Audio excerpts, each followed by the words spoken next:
Go ahead and call the meeting to order. Beth, can you please call the roll? Mr. Bodie? Present. Mrs. Gebhardt? Here. Mr. Rousset? Mr. Truitt? Here. And Ms. Wassman? Present. So everybody please stand for the pledge. Pledge allegiance to the flag of the United States of America and to the republic for which it stands, one nation, under God, indivisible, with liberty and justice for all. Thank you. All right, let's jump right into recognition and presentation. Mr. Cole. Mr. Brown, do you want to kick us off? Absolutely. With, yes. I had to make sure we.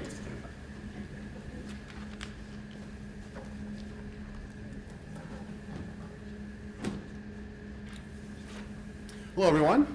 Good evening. I have the distinct honor and pleasure of recognizing Mr. Tom Tyne, who is retiring this afternoon. We are going to miss, it doesn't sound, is this on? Yeah. We are absolutely going to miss Tom Tyne, and we hope that in the next few minutes he changes his mind. I just fine. I can wait. As many of you know, Tom grew up in Grandview, spent a lot of his life in Grandview, joined the Army, spent 7 years in the Army, and I would bet without turning around that he's wearing something right now Army related, because he is so proud of his service, and we are so proud of him for his service. Talks about it a lot. We love his stories. There's so much I could say about Tom. He is always positive, hardworking, and he's not just willing to help someone, he's looking to help someone. Always looking to help someone. When Tom was retiring and he was asked about his time in Grandview, the first thing he mentioned was students and how much he enjoyed watching them grow and mature. Really impressive. We can never have enough student-centered employees in this district or any other district. I did hear a few stories about you today, Tom. The first one, I don't think Angie would mind me sharing, that one of the first people she met was Tom Tyne when she came aboard about 8 years ago. Tom was kind enough to take her in his truck to the office furniture store to pick out a desk for her office, put the desk in his truck, bring it back. You remember this? Yeah. Bring it back so that she would have a desk at RLS. Those are the kind of things that stick with people, Tom, and that's who you are, and boy, we're really going to miss that. I also heard a story about how one time you were maybe cutting the grass and you nicked something like a football sled, and you insisted on paying for it even though the thing was about 60 years old and no one had used it for a very long time. But that's just the kind of person Tom Tyne is. Caring, hardworking, positive, inspirational, and we're going to miss him. He's been here a long time, and we hope he comes back and visits often, which so far he has. He promised he would, and so far I've seen him maybe a dozen times since he retired, which is great. I hope he continues to come back. Tom, we're going to miss you. I can stand up here and talk about you all night, but just know that you're going to be missed, and we love you. Well, thank you. Appreciate that. It's awful nice of you. Tom, do you want to say a few words? You don't have to, but you're welcome to. Well, I just want to thank you. Thank everybody in the school district, and I appreciate everything that everybody has done. I just wish I could have done more for the school district, but as you get older, you start to slow down a little bit. So, like I said, if up until the time we move, if you ever need any help or extra help, just give me a call. That come and help, that's for sure. I will share one story, personal story about Tom Tyne. So in my son's school district, they do a really big deal in recognizing service. And part of the deal is that you are allowed to bring in somebody who has served, a veteran, and be a partner with the student that day. And so Tom graciously has served in that capacity with two of my sons, and boy, did they come home and just rave about you, Tom. Well, that's so we do have a small token of thanks. It's a wind chime for your service here, and it's been a pleasure to work with you. Well, thank you, Mr. Culp. I really appreciate it. We appreciate you. All right. Thanks again. I really appreciate it.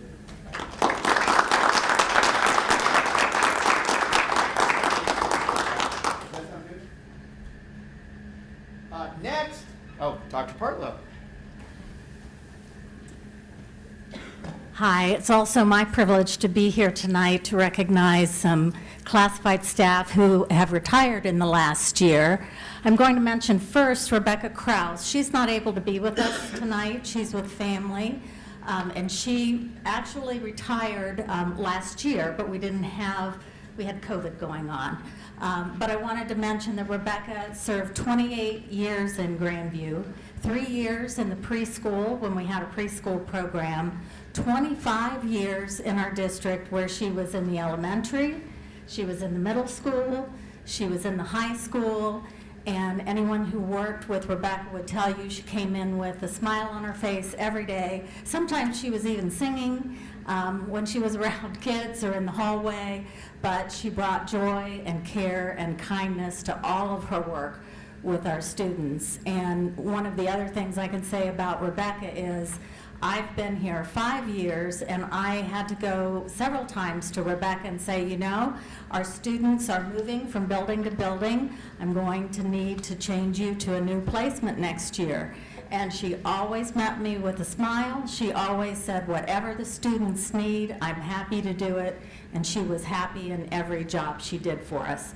So I do want to take that moment to thank Rebecca Krause, and I'll call her personally as well to tell her she missed this, but she did great service for our district. So now, we are fortunate enough to have Jane Atkins with us, and I think her family, her husband is here with her. And I can't say enough wonderful things about Jane. Jane gave 37 years of her life to Grandview schools. And Jane, yes, absolutely. You would never know it to talk to her. She was always positive, always kind, always cared so much about the students she worked with. And she's another one that I went to on different occasions. I think when I came here to work, I think she was doing high school study halls, is that right? She was doing high school study halls for Mr. Chafin, and I went to Mr. Chafin and I said, we can't lose her talents to high school study halls. We need to get her back with special education students. And I went and talked to her about that, and she was another one that absolutely was happy to do whatever she needed to do for students. And I think that, excuse me, the greatest thing about that, thank you, Andy.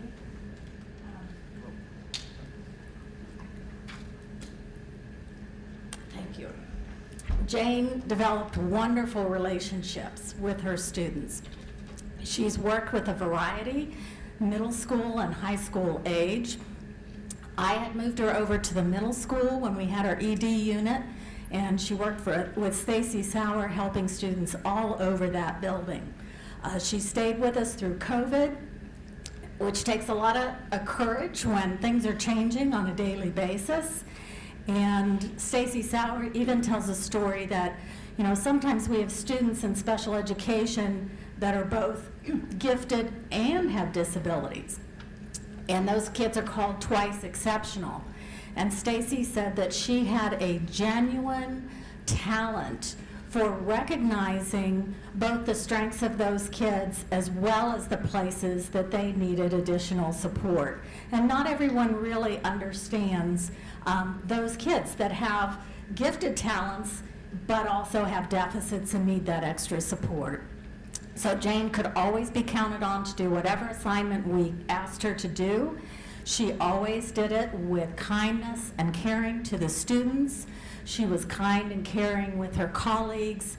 And again, she was one that never once said to me, no, I really don't want to do that. She said, I'm happy to do whatever it is that you need me to do with kids. Until her very last day with us, we were thrilled to have her working with our kids. She's touched many, many lives working on those front lines with kids, and I know she's really made a difference for many of them. So I'd love for Jane to stand up and be recognized for her 37 years.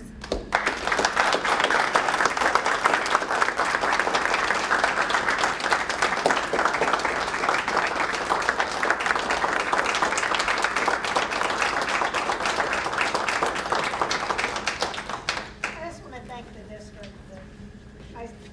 Like I said in my email, I've been here all but about 10 years of my life because I grew always going to have a place in my heart. And I worked 3 years before that for Franklin County at Grandview, so really it's 40 years. Wow. So, Oh, wow. Unbelievable. just, it's a wonderful place, and I hope it stays that. Just keep being kind. Well, in an effort to be kind, we have a small token of appreciation. Obviously, it doesn't capture 37 or 40 years of great work, but on behalf of the Board of Education in the district, thank you for your tireless service. Thank you.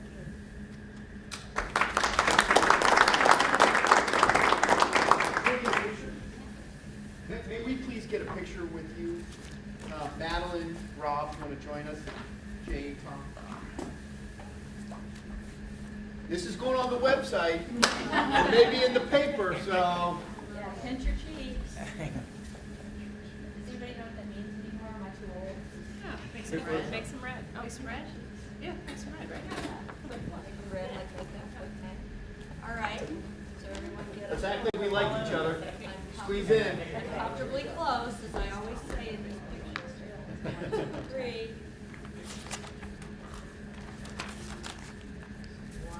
2. Thank you. I'll send them to you. Thank you. Thank you. All right, thank you.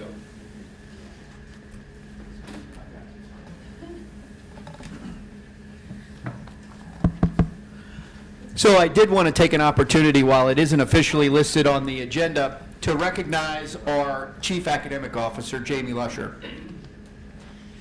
So this is her last official board meeting. As you know, we don't have a board meeting scheduled in July, but because of her departure, we likely will. However, it'll be more of an unofficial meeting. So Jamie is part of a very special list of people that I have had the privilege of hiring not once, but twice. And I know that I speak for the entire board and our entire community when I say, on one hand, we couldn't be more proud of her becoming the Deputy Superintendent of Southwestern City Schools, and what a tremendous accomplishment that is for her professionally. And we know that while our loss is their gain. And as I reflect on it, I was thinking, I don't think I can think of anyone that can potentially improve and change the learning experience of the students in Southwestern City Schools more than Dr. Jamie Lusher. She will be remarkable in that position and change kids' lives, and I couldn't be more proud of her. I did want to say just a couple other things about her. You know, I was reflecting and I'm thinking to myself, well, first off, how in the heck am I going to find somebody to replace her? Which clearly I can't. But it is, you know, when I was thinking and reflecting, I was thinking kind of 4 buckets of her. Number 1, she is a true leader of leaders. She possesses a tremendous ability to lead other adults, other students, no matter whether what position they hold. She has a command of a room and the respect of other adults.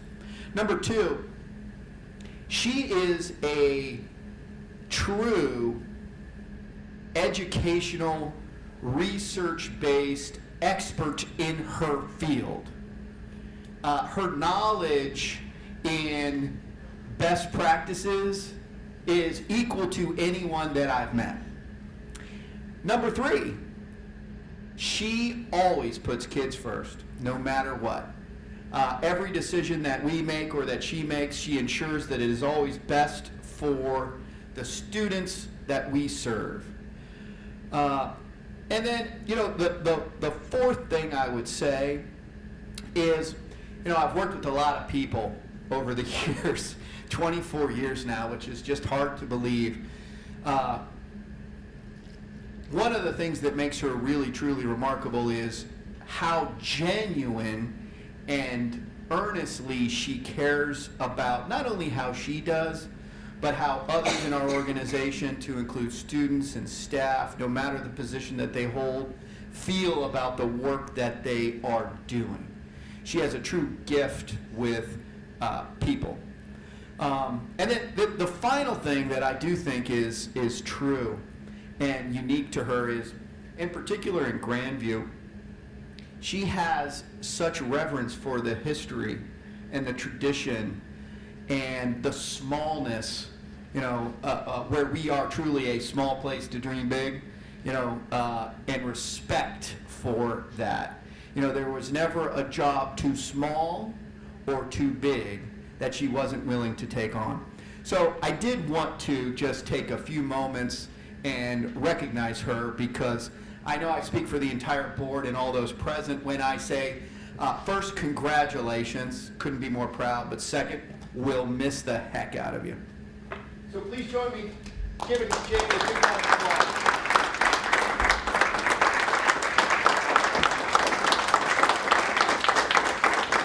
Jamie, you gotta get a picture.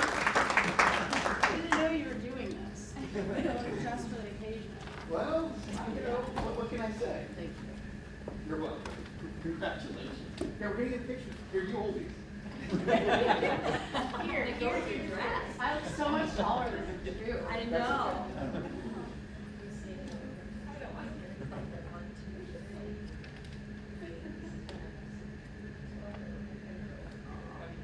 That was a good surprise, right? Thank you. Oh, did you want to say a few words? Please do. Am I supposed to? No, it's up to you. Don't listen to them. I mean, it is entirely. Hey, listen, you're a short timer. You can do what you want. I would just say, thank you for all your support, and it's been a true pleasure and honor, and I'm not leaving, it's just a different role. But this really is an amazing district with wonderful people that care earnestly about kids, so I thank you for everything that you've done to help our district be where it is, and I have such confidence and faith that it will continue to be the best place possible for our students and for the community, so thank you. Thank you to the board for all of your tireless work and often thankless work and the long hours that you put in. Andy, thank you. So.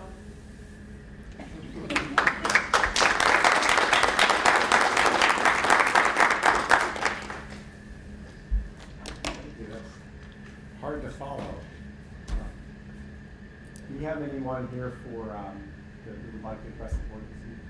If not, I will spare my instructions on how to do so. We'll go into our construction update. So, the construction update, in essence, Jay, Tadina, and Colleen are out. So the construction update really is this sheet. So there isn't going to be an official construction update, but the good news is that we remain on time, on budget, and on quality. I actually was not able to make it over there today, but I typically sneak over on a daily basis, and what I can report is that currently they're in the process of finalizing the front second-story windows, or according to this, it's complete.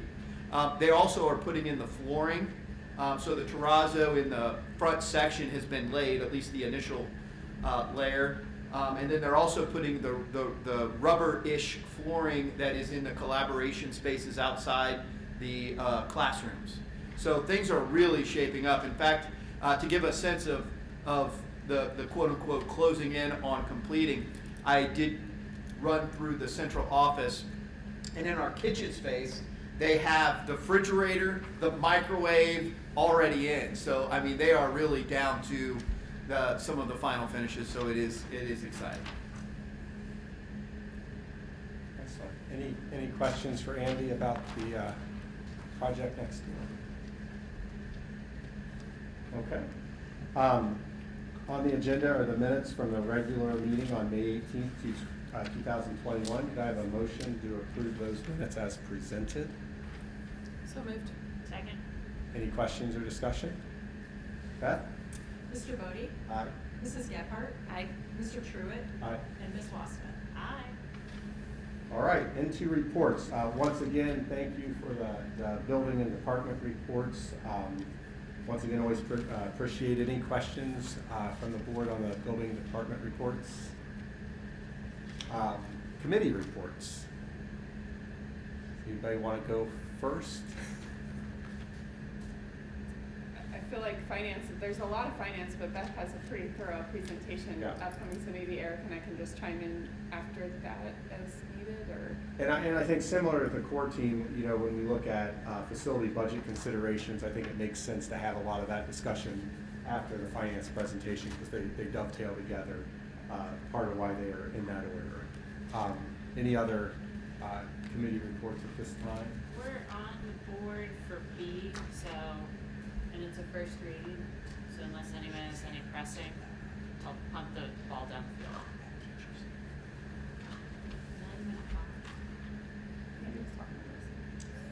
Before we jump in, oh, I'm sorry. Did I start? No, I made a joke and you didn't laugh. My apologies. It's Andy, we were blaming you, it's okay. We do have a few guests in the audience, and if it's okay with my colleagues on the board, if I could jump around and do a few approvals while folks are here, you are certainly welcome to stay for the entire board meeting, but don't feel like you need to. Andy, can you start with our new personnel, which is T3A? Yeah, so- officially, but if you could put a name and I sure will. with that. So we've hired two new teachers to our district. So first off, Carrie Zlag is present. Carrie, do you mind standing? I don't want to embarrass you. So Carrie brings a wealth of experience to the position. She's currently serving as an IS in Jonathan Alder, I believe. Johnstown, Johnstown, darn it. And she's going to she has a wonderful personality, tremendous experience. We are so excited to have you as part of our team. So on behalf of the entire school board, welcome. Lindsay was not able to be here today. However, she also was an exceptional candidate, and we want to welcome her to our team as well. So with that, So welcome to both of you. If I could ask the board for a motion for D personnel 3A and B for Lindsay and Carrie. Second. Any questions or discussions? I'll say, you know, definitely welcome to the district. We appreciate you coming here. So I think one of the unique things we do in our district is to have, you know, a lot of new staff come to board meetings. So we appreciate that. Any other questions or comments from the board? Apologies for accosting you about your necklace in the hallway. Well, welcome to Grandview. All right, so Beth, could you call the roll? Mr. Bodie? Aye. Mrs. Gephardt? Aye. Mr. Truitt? Aye. And Ms. Westman? Hi. There, you made it. This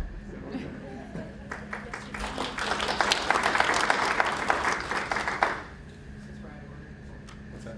pizza. One right above it. Yeah, hang on one second. Okay, protocol. And then we also have with us today the representation from the library. Brian, I see you back there. Sorry, I'm jumping around. I believe that is on, the library is on the agenda on C 16 and 17. As a reminder, by state law in Ohio, the appointment for the Board of Trustees and the Grandview Heights Public Tax Budget do run for the local school board for approval because we're the elected body. And so, Ryan, I didn't know if you had any comments on either of those items. I do not, but I'm happy to answer any questions. Any questions from the board? I feel like a year or two ago, we sort of went into a lot of detail about this, which we very much appreciate and do appreciate you coming. I mean, these are still important decisions, even though, you know, we're sort of required to do them, and I want to be clear on that. So any questions for Ryan on 16 or 17, or on the appointment to the board or the tax budget? I don't have any questions, but I'll just say, Ryan, you know, I just adore our library, and the work you guys do is just so impressive, so. Well, we really appreciate it. It's definitely a team effort, and our partnership with the schools is really phenomenal. So we've really appreciated it over the years, working with the staff, particularly Dr. Lusher over the years has really been great. So I want to thank you for that. It's definitely a team effort. Could I have a motion for Business and Finance 16 and 17, the Grandview Heights Public Library Tax Budget, and the Grandview Heights Public Library Board of Trustees appointment? So moved. Second. I'll give that one to Molly. Beth? Mr. Bodie? Aye. Mrs. Gephardt? Aye. Mr. Truitt? Aye. And Ms. Westman? Aye.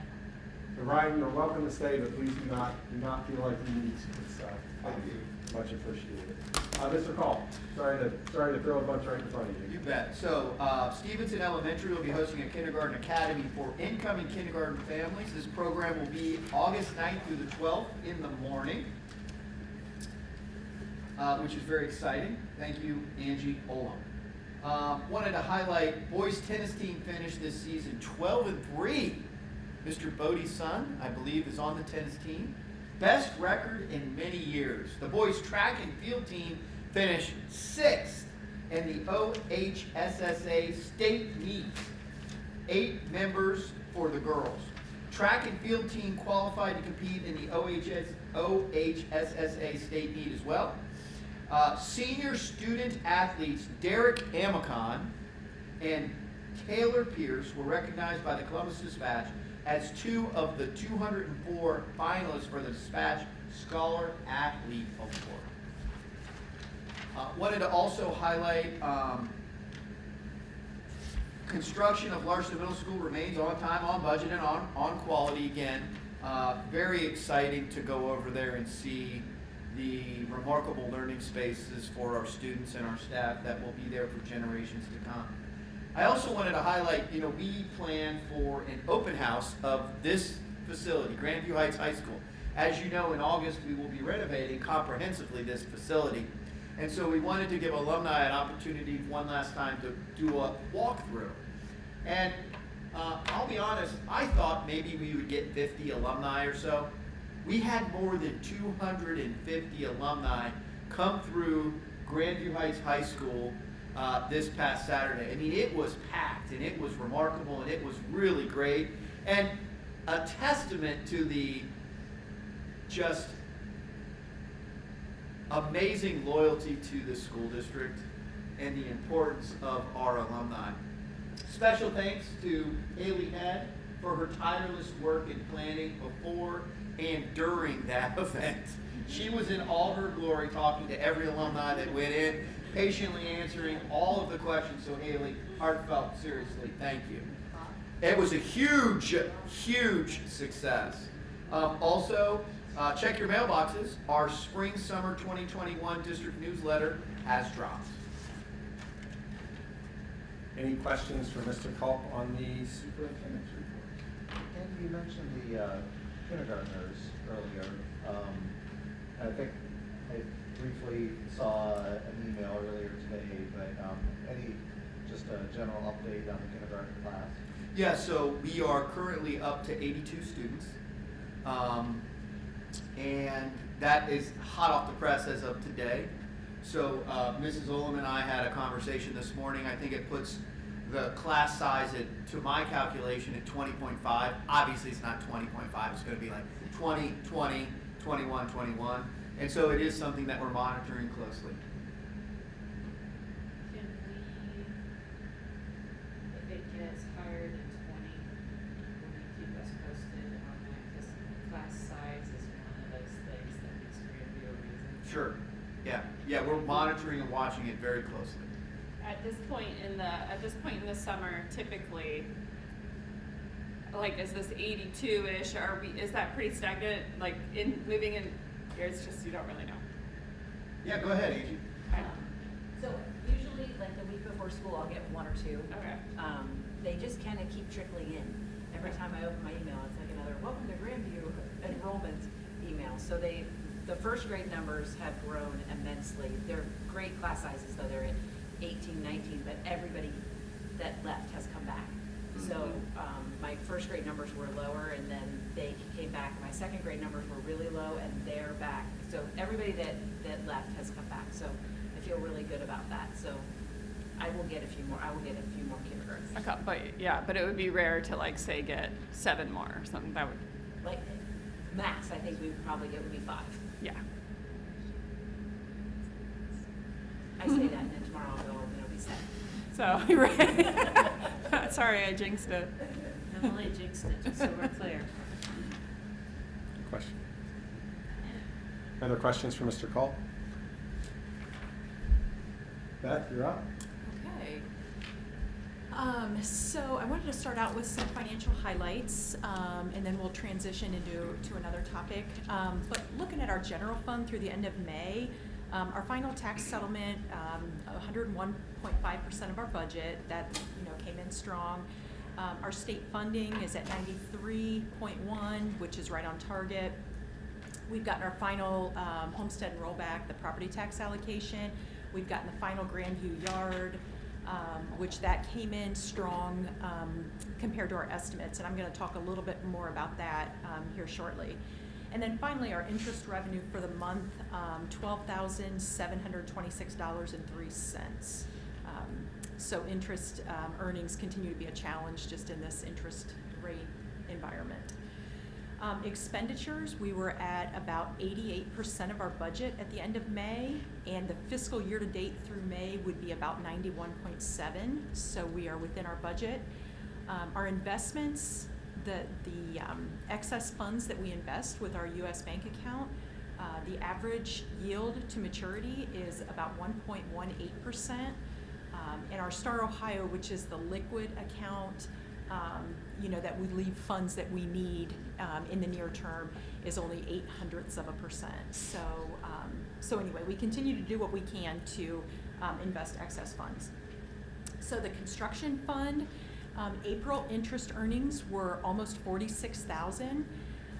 The project to date interest earnings are just over $1.4 million, and that is net of the investment advisory fees as well.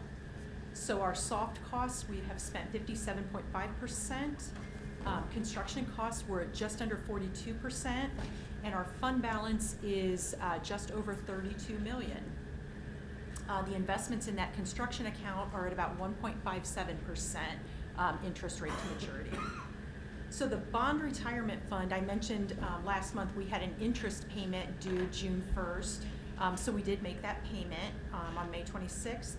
Our next payment will be a principal and interest payment, and that will be due December 1st. So that's about $2.9 million. And then our outstanding principal right now, $52,165,000, down from the $55.25 million in bonds that we issued. So the permanent improvement fund, our fund balance has remained pretty consistent from last month, about $860,000. The unreserved balance, though, is about $580,000, and that just reflects the two current needs that we have encumbered in that account. And then we have contracted with Moats Engineering. I've mentioned this several times. They are currently working on this, developing that long-term maintenance plan. So we do expect that soon.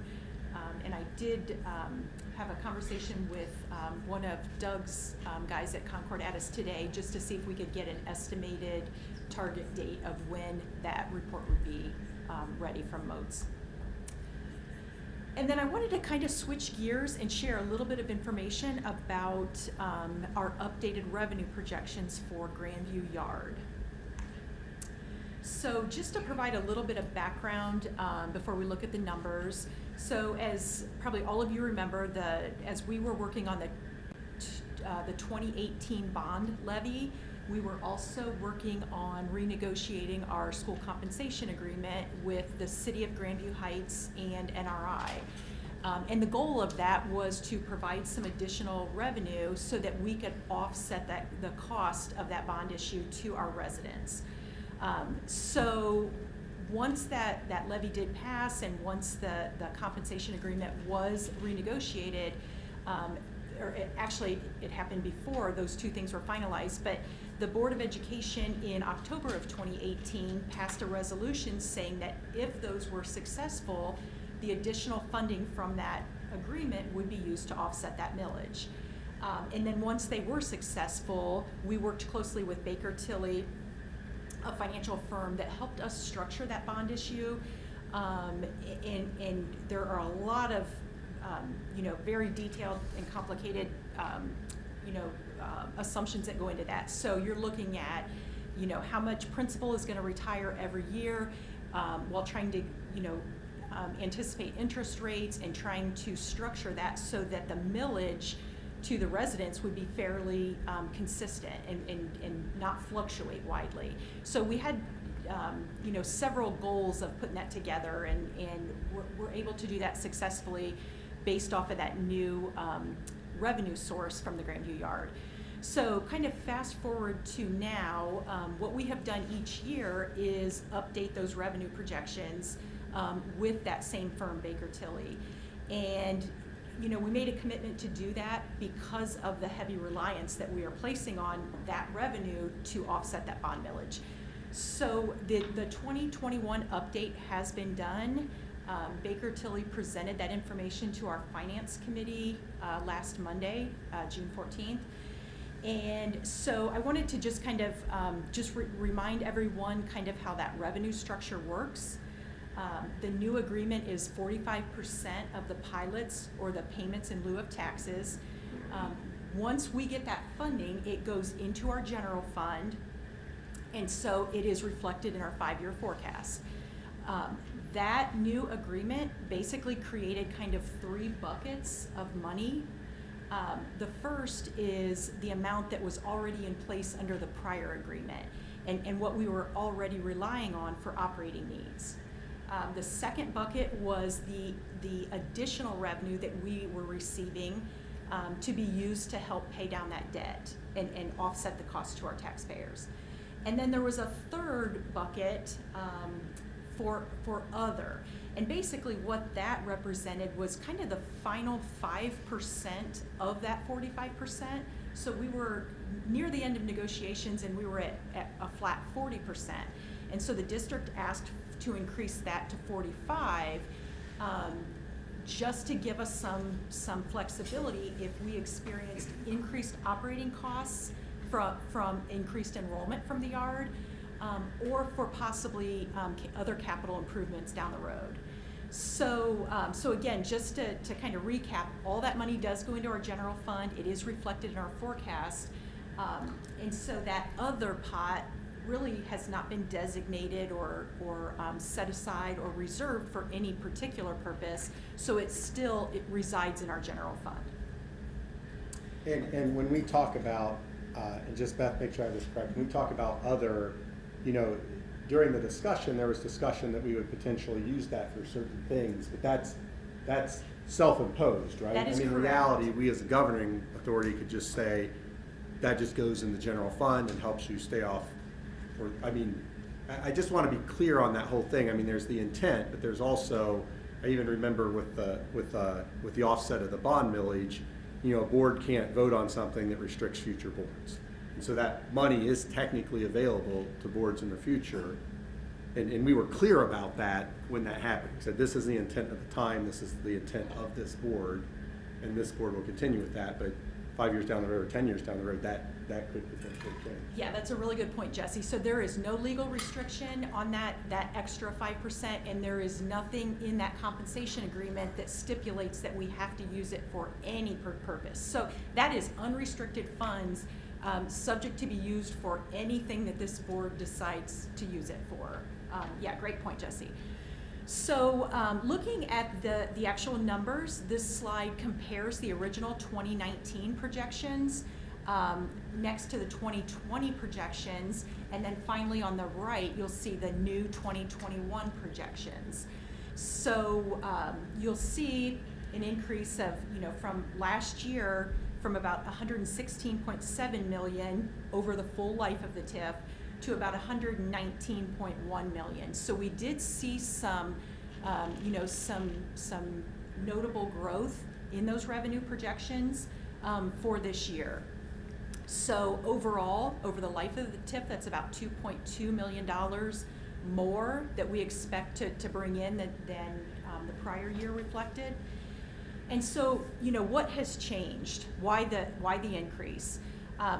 When those revenue projections started in 2019, there's a lot of assumptions that go into that. The rate of assessed valuation and how quickly that's going to grow, the effective tax rates, not only for the school district, but for the other local governments in our jurisdiction, because that 45% applies to the total tax rate.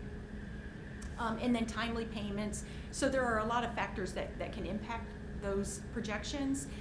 And really, as time goes on and as that development continues to progress, the more buildings that go up and the less empty space there is, the less uncertainty there is about when it's going to be built, when it's going to come onto the tax rolls, and so forth. So as it continues and as time goes on and that development continues, we have, we're kind of dialing in on the values and when all that comes on. So there's less uncertainty as time moves on. But probably most importantly, the increase for 2021 was due largely to the 2020 triennial update. The value in the yard increased about over 15%, the property value. And while the House Bill 920 does limit inflationary growth, it does allow for inflationary growth on inside millage. So that increase is largely from that triennial update. So this slide just shows the total again in column A, and then it shows the breakdown between those other three kind of buckets. So column A, the total projected revenue, equals column B, our original operating funding, plus column C and D, which represent the new money. So column C again is what we use for debt service each year. Column D is that other revenue. So just to give you some kind of context of what we're talking about when we talk about that other revenue. 2021 is the third line down. The dates did not come through on this slide. So for 2021 calendar year, we're projecting to receive about $4.2 million. 2.2 was what we would have received had that agreement not changed. $1 million for debt service and about $1 million of other, representing that 5%. So finally then, I just wanted to, now that we are, we have a couple years into this new formula under our belt, I just kind of wanted to show you the actual numbers. So those were projections.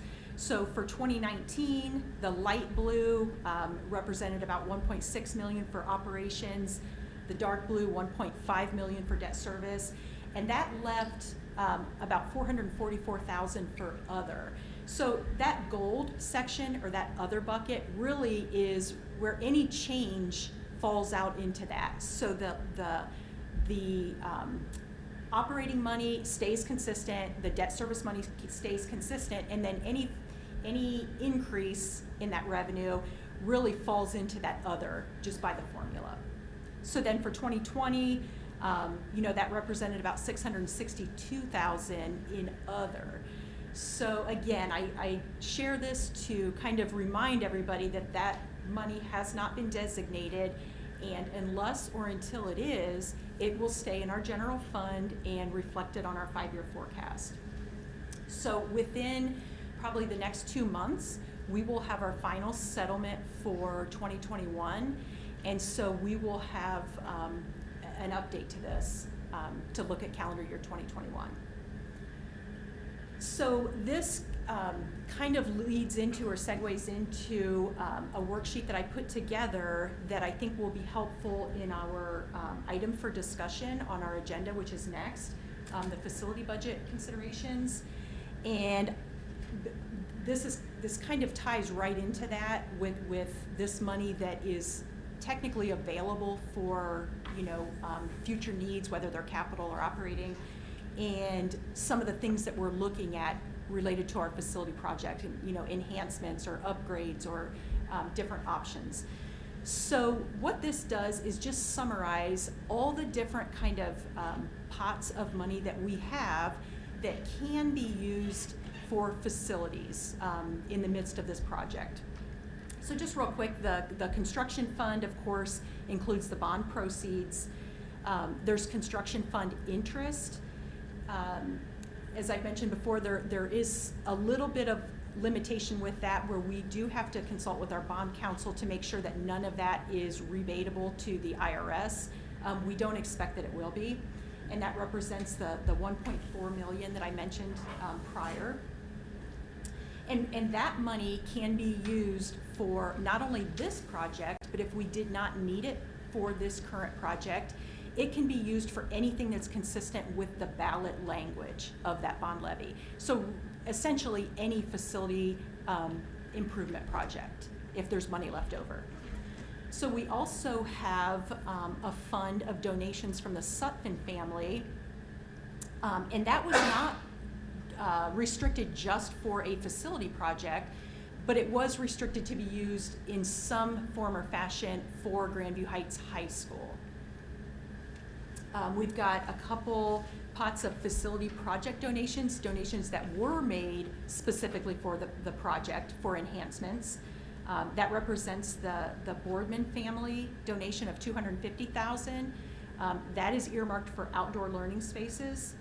And then we have about 2,800 of other miscellaneous donations that were in memory of an alumni. There's also been some talk and some questions about our permanent improvement fund. So that is a separate levy fund, of course, that brings in about $540,000 a year. It is for the purpose of maintaining all of our facilities and our grounds. And as I mentioned before, that unrestricted balance is about $580,000 right now.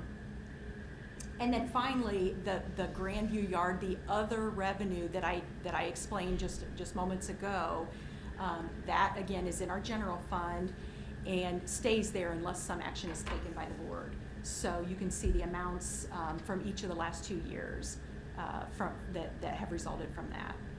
So anyway, I know we're going to have some discussions about some facility options, and so hopefully this will be a helpful resource to look at in terms of what we have available and what each pot of money can be used for. So that is all I have. Could we keep this slide up, Beth? Yeah, absolutely. Any questions for Beth on the financial report? Just want to thank you for an excellent summary and putting it together, and I really do appreciate going back and laying the groundwork again with a very complex negotiation and deal that we made over the Grandview Yard and where all that stands. Great job in simplifying that and putting it together. I just wanted to emphasize what you were talking about, which is, essentially we've got double good news. I think, the projection that we had based our decision making on and what we were setting aside, what we felt comfortable borrowing against and all that was purposely a conservative one, where we were hoping, the worst thing you can do is spend money that you don't have. It's better to end up with a little more, so good strategy. But essentially we've been having revenue coming in higher than planned, which is good. And then the other thing is we did set aside that money, and I know, very concerned back when we were doing the negotiation of the biggest financial risk was doing some changes to the yard that would have more school kids come in, which would be great because we love kids and they would be very welcome in the district. But a sudden influx of who knows, a dozen, 50, 100 kids, would entail some cost to it, and we wanted to make sure we had some money set aside. So interesting just hearing about the kindergarten enrollment, which higher than maybe a couple months ago, but still 82 is a pretty small number. Definitely not a growth number given our past. I think it's good that we've also built some growth into the size of the buildings that we are building, so they can accommodate some growth as is. So I think just good to reiterate that we have some double good news, sort of more revenue and less need, and I think that does open up some possibilities of what we could do to finish this project and move into the next one. Kind of my perspective is, overall, Andy, you were just talking earlier today, mentioned a survey with some facilities questions from 6 years ago, and here we are about to dedicate the first building from that. So 6 years is a long process. There are many conversations and surveys and everything else that went into that. So big decision-making, big process. But also to say, you know, if we're looking into the future and thinking about our construction and what are the needs and what are the revenue sources, I think it's time, even before we finish the one project, to start talking about it now. So I really look forward not to have any like decisions and, you know, not, if anyone's out there listening, to think, okay, this, you know, the board's on the verge of a big decision. I think this is more laying the groundwork for some, we do have some more immediate things, but a lot of it is an eye toward a longer-term decision-making process. Okay. Thank you. Any other questions for Beth? And we'll continue to have discussions on these categories in front of us. I do have a question. I'm curious, the other revenues in the 5-year forecast, if we were to remove that, how, I mean, just in the big picture, what implication would it have? Or even like 50% of it, I'm just, in a general way. Yeah, so it represents about $1 million of our general fund, current general fund balance. And then if I go back to this slide, you know, this slide, if you look at column D, just below the line, you know, I said we've already got about $1 million in there, and then if you look at another $1 million, you know, close to $1 million each year. So it would have a, you know, a fairly significant impact. Yeah. So if you pulled it out, said we're not going to use that like general fund money. Just for example. It would take about 2.5 mils to make up the difference It'd be about on the ballot. Roughly close to $4 million. Though If you needed to make it. Right. I mean, what's remarkable is that column B, which is the base. So that was kind of, you know, there's this other money that's the growth money, but even without that, even if you take away D and C, you still have, you know, this revenue that's was under 2 million, it's going up to 3 million, 4 million, 5 million, so there's some real growth just in that.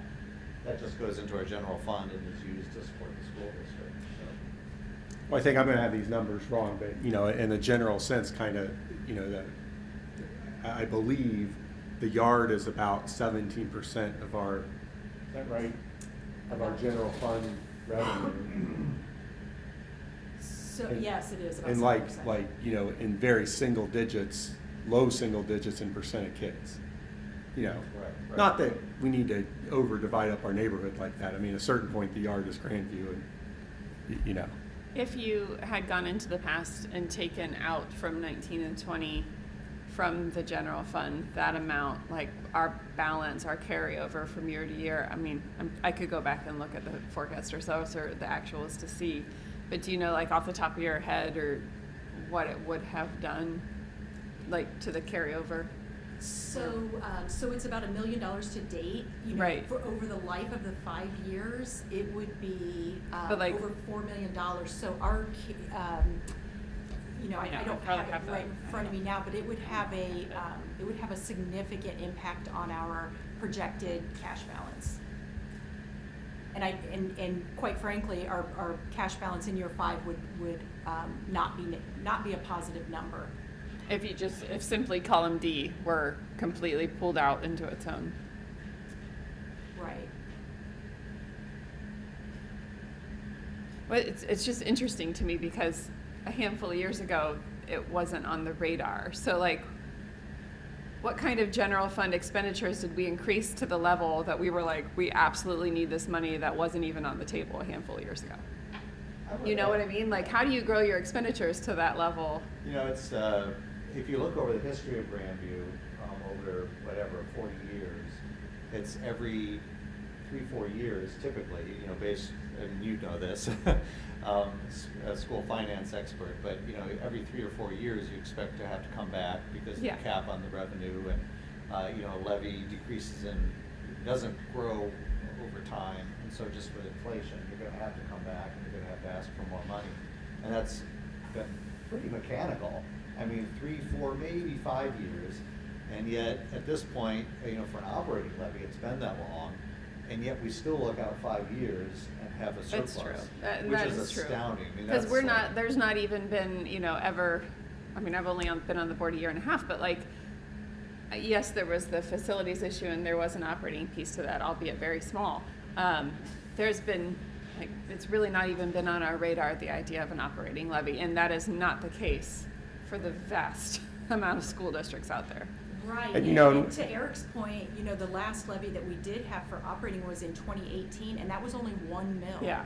So before that, it was 2014. Yeah. And I can tell you in 2014 is, I was on the board at that time, relatively new.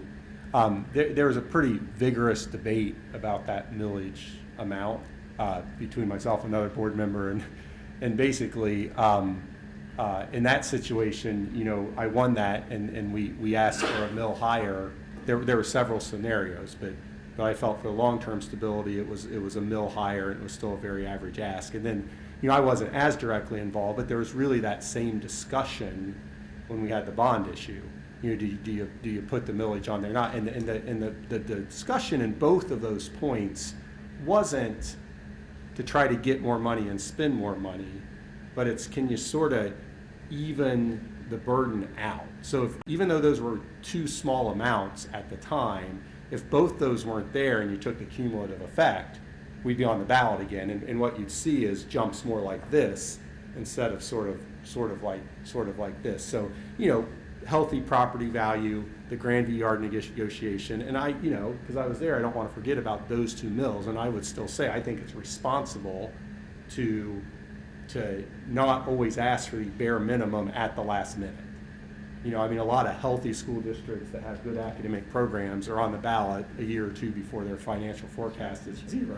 Yeah. And some of the districts that struggle, even academically, are always like, well, what's the last minute smallest amount you can ask? And once again, it's not about inefficiently using funds or getting more money to spend. It's just more of sort of evening that curve so it feels a little less, it's a 2, 3, 4 mil, not a 7, 8, 9, Yeah. Well, 9 mil ask. that was the whole reason that they ever implemented a 5-year forecast, was to make sure that everyone's not planning for next year. You're planning, looking toward the out. Because you're right, you always see like a bump in your revenue in that first year after a levy is passed, and then you slowly spend it down because Yeah. of House Bill 920 reduction factors that mean that you don't see the growth in the revenue, but you're seeing the growth in So the we try to make those expenditures. bumps just a little bit more so we have more stability, going through. Do we have, and this is really, because I am by far not like saying like not even thinking about a levy, but I'm just curious, do we have any levies expiring any time in the future? No, in fact, all of our operating levies are permanent levies. Okay. Yes, so there's no limited term levies. Which we're very fortunate that Grandview has historically done that. I think that's hard to shift to that when you've historically done a renewal and renewal and renewal.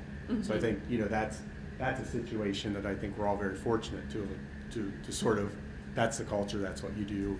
You put on a permanent, that's part of it, because then we haven't had to have the renewal discussion.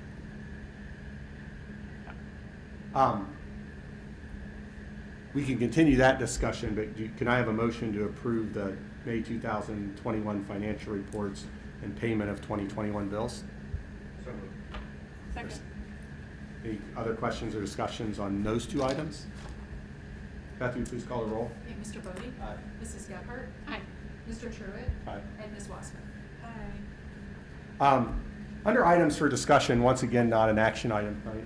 Ms. Crawford, you're care if I sort of take the lead on this one? Please do. We've had a lot of discussions, at our board meetings and in our core team, and I know you guys in the finance committee, about a lot of pieces of our facilities project, our current facilities project, and portions that the board may be interested in funding that are beyond the scope of the $55.2 million number. And that's part of why we wanted to talk about what these budget categories are before we got into those specifics. So I know Eric and I, for the most part, had some agreement that some of these decisions we want to, no reason to make them earlier than you need to.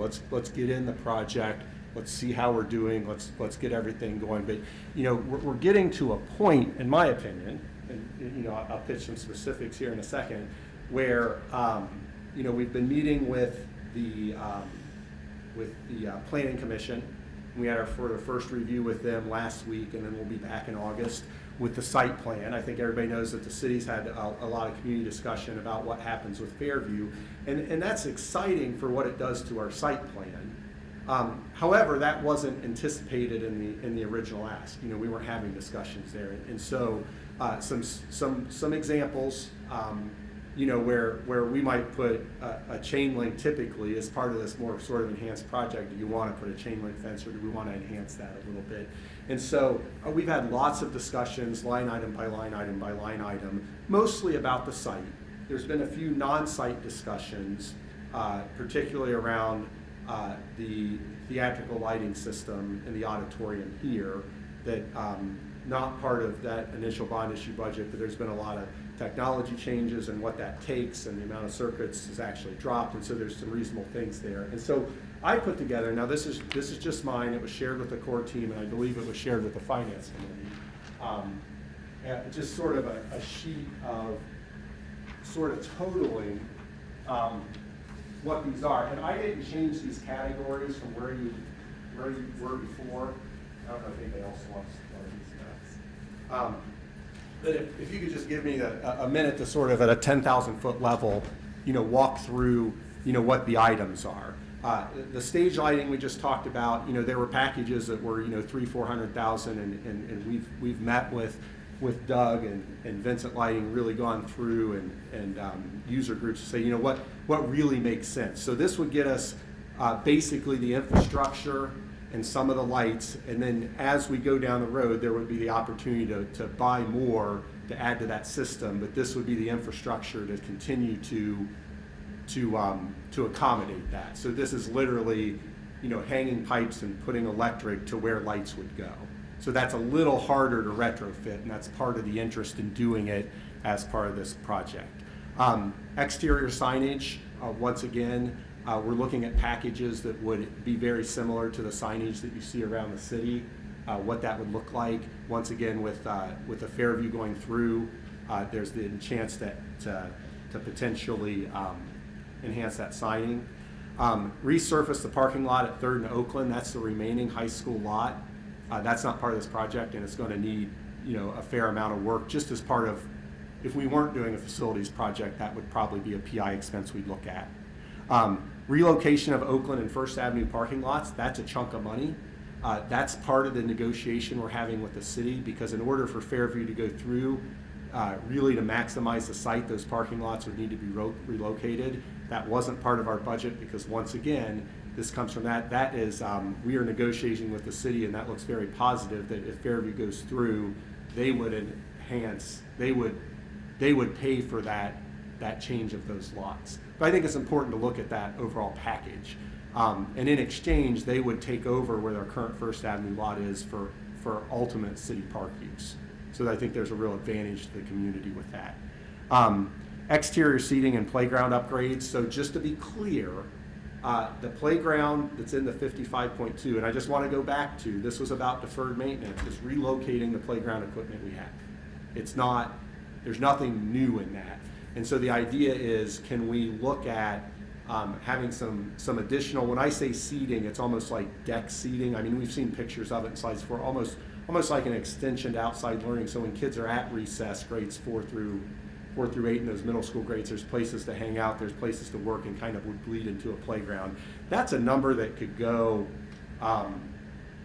you know, that package together could really go out of control. I'm talking to Kevin a little bit, and there's a chance, I think we're a very positive chance that we may be able to secure some outside funding sources for that bench seating and an enhanced playground for those grade levels. Just to clarify, so I think this is correct, within the 55 million that we've already, you know, budgeted and some of it's bid, there is changes to the playground, including some like relocation. There's some there's basketball, there's a field, there's different things. Specifically, what you're talking about here is the equipment. Yes, thank you for that clarification. Yeah, it's definitely an improved site for kids, but the equipment is the equipment we currently have within it. what do we call playground equipment? Yeah, because it's, They're- Monkey bars. yeah. Yeah. Monkey bars. You can call them monkey bars. Things you climb on. The slide. You know, from a deferred maintenance standpoint, that stuff has some lifespan, perhaps. Although, well, that's a discussion for another day. We could ask a couple of Project others. fencing. Now this is an interesting and what's sort of come up from this. The city and the planning commission isn't keen on sort of that black chain link, and I don't blame them. And so we looked at two options for any of our fencing to sort of upgrade. One would be to go to sort of a metal fence similar to what you see the city use, and then cap it with sort of a brick column or a stone column similar to the city to sort of add some structure to that. You know, we had to go to the planning commission and get feedback. They provided, by the way, the planning commission was awesome. They provided some really positive feedback. The one was on one of our fences. Half the planning commission didn't want us to have a fence at all, and the other half seemed pretty adamant was there. I honestly don't know what we do with that feedback, like propose half a fence. I don't know. Where is the fence? Like, where? It's along Fairview between the sidewalk and the grass field. The new Fairview.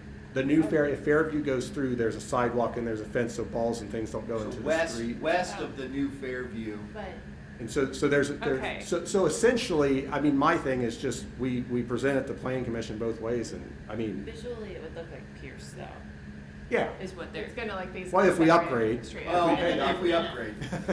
If I was thinking they meant the fence that separates the parking lot from the homes, but that's not it. That's farther down on Okay. this. This is literally the lower fence that just, Yeah. that Just defines kinda- some of our got areas. it. Like, there's a basketball court Seemed next like to a it's like turnaround. Pierce is what- Yeah. Yeah. They- So not- I'm sorry, so that is this 19,000 and 19,000 that I see, that's what that is? Yes. Okay, So one is to upgrade a chain link that was in the budget to a higher quality metal, staked fence, like an aluminum Yeah. fence. And then the other is to add like a brick or stone column at the end of those, so it's Okay. not just I see. purely decorative on the column. But these are the ones you're saying that when it was put before the planning commission, they were pretty evenly split on whether. I don't even know if they were evenly split. Well, I think there's two conversations. There was no ambiguity that the planning commission thinks we should go with the higher grade fence. That was. Sure. Yeah. Oh, yeah. But there Chain link was is not ambiguity effective. about, whether you should have a fence at certain locations on The our amount of existing the site fence. plan. Got it. But fence, yeah. And it was almost split 50-50, interestingly. Okay. An equal amount of passion on both sides. Good to know. Part of it too is, if the negotiations are successful, which appear they are, and it's really excellent, positive partnership with the city. So the part that's now the parking lot south of Stevenson would become the city park land. South of Edison, you mean? I'm sorry, south of Yeah. Edison, yeah, I said Stevenson. She wasn't even paying attention, you could have said it. So our land would end and theirs would begin, and so our field would be there. And so part of it too was the fence that might be between those two. or Should there not. be or should there not be? To split the school property Oh, from the that city was- property. Correct. That was There was the- kind of mixed, like 50-50. There really is not about like, hey, keep out. It's more potentially, if we keep it, delineating, for kids at school. Sure. Don't wander beyond this, or. Ball gets kicked, don't walk in the balls, trash can. right, don't, exactly. And it's more decorative, so it's not more like a barrier keep out kind of tall fence. Would it keep people from But treading a cow path to the door? Could Well, also that's, keep I think, a people valid from- point, Yes. actually. That's part of it. Yeah. I mean, I that's think- part of I it, think because yes, there's actually. there's a drop off, there is a drop, if this all goes through, on the sidewalk that would be next to the grass field, it's basically grass field sidewalk, and there's part of it that's directly to a drop off, so there's not like a tree Right, line. right. So you do have, that the wear on that grass or turf or whatever that ultimately is. I think there's a sense there. Now, the city's going for some pretty significant grant funding, and that sidewalk will be, an enhanced walkway. I mean, wider than typical sidewalk, perhaps a lot of brick. And there may be even some opportunities. Is there a way to define that with something besides a fence that could even be part of their budget? I mean, we haven't talked to them about that yet, but if you go down to like the yard, there's some areas where there's a brick wall that's this high with a stone top. Next to that drop off, that might be kind of nice. Kids could sit there and then fence it. So like I said, the fence isn't meant to be a barrier, but at the end of the Yeah. day, I mean, there's a discussion about if we upgrade from chain link to this other decorative metal, which we're kind of going to get told we have to do, you know, that's not in the 55. Right, yeah. I mean, you know, regardless of where that falls.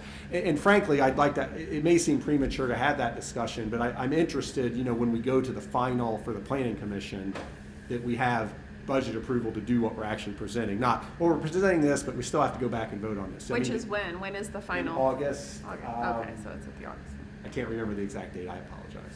Lots of dates. So going down this list, if I may, sidewalk upgrade to brick. Our current plan has pretty much concrete sidewalks with the entrance to the new Larson Middle School being brick. The city's interested, depending on their grant funding, on doing some brick, so it might be funny to have sort of this difference, and so this would allow us to take a fairly healthy amount of square footage and convert concrete to brick. Does that require more or less upkeep if you have a brick versus Well, concrete? the way it was explained to me, I asked that same question, is that, you know, it's not like brick you're putting in sand. There's still a concrete slab under it, so it would be done in the exact same way as the brick that's outside of the Blue Jackets Stadium, Nationwide Arena. Nationwide Arena. Everything's called Nationwide here, just like that. Nationwide, whatever. And so, Or Wexner, yeah. so, you know, that through the years that holds up, you know, it doesn't get that sort of waviness. So you have still the concrete underneath it. I do think, you know, there's how easy it's to shovel, remove snow, all that sort of stuff. So I think there's some debate there, but we looked at having a little leeway in the square footage. So depending what we could do, we could sort of strategically, you know, not go brick, concrete, brick, you know, just sort of make that a little more seamless. And that's purely a decorative element. The Fairview Avenue parking lot, you know, there's already a fence there. And so this gets to your earlier question. You know, so that wasn't in that original budget, but there's a real concern, I think a real legitimate concern from the Planning Commission and the neighbors. You know, that current fence is chain link, and although they're used to having sort of a field and noise and all that sort of stuff, what they're not used to is headlights. And so it's a screening fence, which is essentially a little bit higher. It's almost like a chain link that's filled in. And the Planning Commission pushed us a little bit on that. And I think very rightfully so. I agree. That, you know, not only a fence, can we put some greenery in front of that fence to really make sure that the lighting from the headlights on the cars is blocked. I think that made a ton of sense and was great feedback. I don't know if you want to add to that, Eric. Well, and just to remind everyone that that is the main parking lot that you can anticipate, I mean, 150 All or of the whatever traffic. parking spaces there, so it's not. And potentially like, you know, late at night, I mean, not late, but you know what I mean. Basketball Right, if game there's a night. basketball game, Sure. absolutely. It's the right, it was great feedback. Yeah, it's the right thing to do. I mean, Yeah, I it's mean, the right I thing. completely agree, yeah.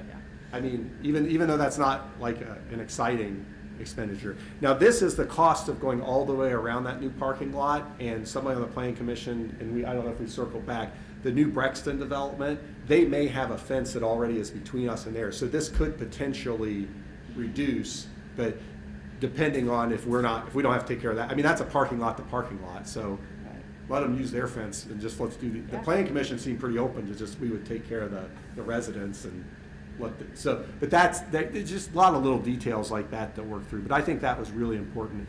Interestingly, on this combination of the parking lot, I mean, you are creating one big parking lot, and parking lots aren't particularly attractive. But you know, the Planning Commission really talked about, you know, reducing then traffic on game night, because you're not, as we all do in Grandview, go to one parking lot's full, go to the next, and you're going to get less sort of drive around. So there is a lot of, not only from a maintenance, but I mean, I know nothing about traffic, but there seems to be a safety argument for combining those lots, which I hadn't really thought about before. I thought that was a really interesting point. We talked about upgrading some exterior lighting beyond the current scope. Lighting was a big deal, even what's already in the package, to the Planning Commission to ensure that we're not shining lights on neighbors, that all are light, and I think that makes a lot of sense, and I think that Doug and MKSK are really sharpening the saw to make sure that that lighting is responsible. We did have a discussion at a board meeting of adding some, you know, soft lighting, and part of that package is lighting the high school facade. I don't know if we need to do that or not, but that's a number we had. And And then there is going to be just a concrete sidewalk in the front of the high school that's going to need replaced. I mean, it's going to get, it's already. Is that literally in front of the high school? Because I know there's already supposed to be the ADA compliance where we have the slants going Yeah. up just like at Stevenson, but is it literally like where the public just Yeah, generally walks in front of that it? project just leaves what's there. Okay. And so what you would have is the whole new front of the high school, the new ramps all the way down, and then that existing sidewalk. So this upgrades that to concrete, but replaces what's there. A few big ticket items that in my opinion, and you know, I'm one of 4, one of 5, so you know, this is just Jesse Truitt's mind on this piece of paper. You know, a few things to defer at this point. Irrigation was a piece, and I think there's an opportunity, depending how the overall plan goes out, to perhaps irrigate some and not others. And so I think you know, just I'm comfortable sort of deferring that for right now until we see where all this stuff falls. When I put athletic field on here, that's the green space in front of the middle school. So what's in the $55.2 million budget is basically a typical construction site, you know, a layer of topsoil, seed, and grow grass. There's an upgrade option to put a sand base below that, which is what a lot of like practice fields, as my understanding, will have. It increases drainage. It's a pretty big jump in money. I mean, that's a $150,000 jump to get there. And then Eric just asked the question, you know, if we're already talking about that big of a jump, what would it take to put artificial turf there? And so the 234 is not on top of the 152. So essentially, Instead of the one. yeah, so those are sort of the options. Once again, that doesn't really affect what the plan looks like on paper, but it certainly would have effect on use. So that's why I put that on my deferred list. And then, you know, your playground equipment, we could go up and up and up and up. I think, you know, let's give ourselves a quick second. I think within the next month or so, we'll know if we'll have some private dollars towards that.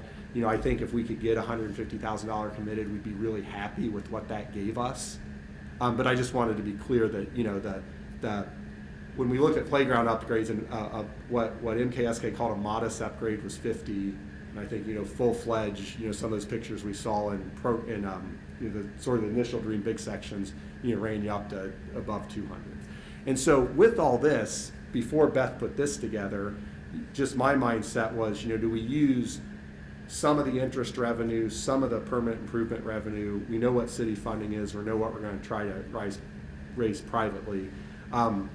You know, Eric always tells me, you know, these are all just buckets. You're getting too down into these things. So on this sheet, and I'm not saying it's right, my logic was, you know, if we wanted to do everything on the top part of this list, which would give us a really good solid site plan, you know, we could do perhaps 390 out of that interest earning, and that would still leave over $1 million there for potential other things that came down the pike. My mind with permanent improvement was basically, I put things where we're replacing what already exists. So we're paving a parking lot that's already there, we're replacing a fence that's already there, we're replacing a sidewalk that's already there. I don't know if that's false logic or not. And then I did put the city funding and the potential external funding. So what I would propose to the board, and I don't mean this how it sounds, I don't particularly care what category we pull these things from. I do think, honestly, because that other Grandview Yard revenue is in the general fund that we just had that discussion about, to me that would be the last place that you would go, just because it's not restricted. You know, the interest earning has certain restrictions which aligns to this sort of work, the construction fund. I will say on the Sutphen donation, that's sort of the thing that we don't have figured out.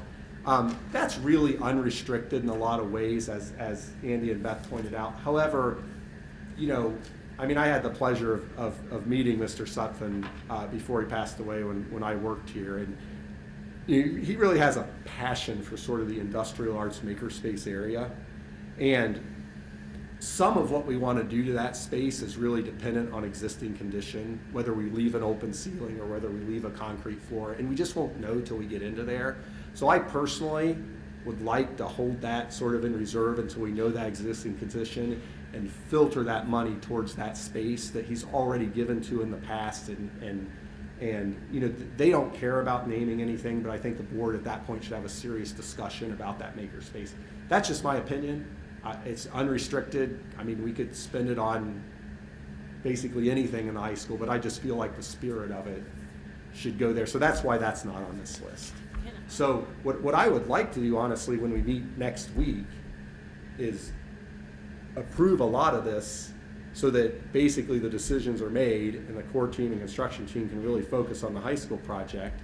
And whether we discuss here or want to kick it back to finance committee to talk about what buckets they come from,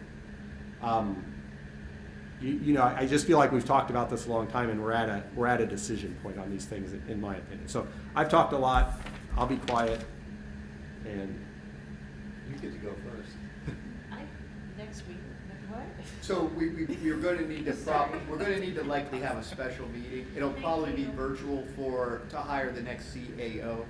For a minute, I was like, That's it's the. not in my calendar. No, it's not. That was this phase. Yeah. That was the intent. We're going to need to have a meeting to do that, irrespective of anything else. Okay, so now that I realized I did not actually miss anything. my apologies. No, that was, you're fine, I'm the problem. Can I ask, and I'm gonna sound like a jerk and I don't mean to,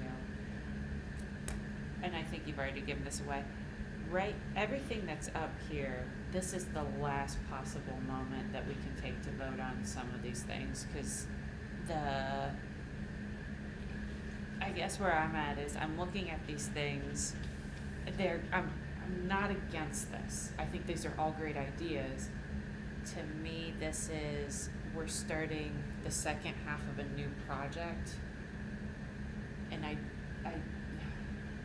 want to be conservative with our money, so I'm like, do we have to do this right now? And I say that not against this. I'm looking at us like, we're halfway. Yeah, so let me take a stab at that. Okay. Because I think that it's exactly what we should be thinking about, like, because we kind of skipped over this part, but at the beginning of a project, you bid it out, and it's, you got most of the bid there, but there's still a lot of unknowns, right? Right. And there's, you have contingency, but, especially with the older 100-year-old building that you're renovating, We're about exactly. halfway through our contingency.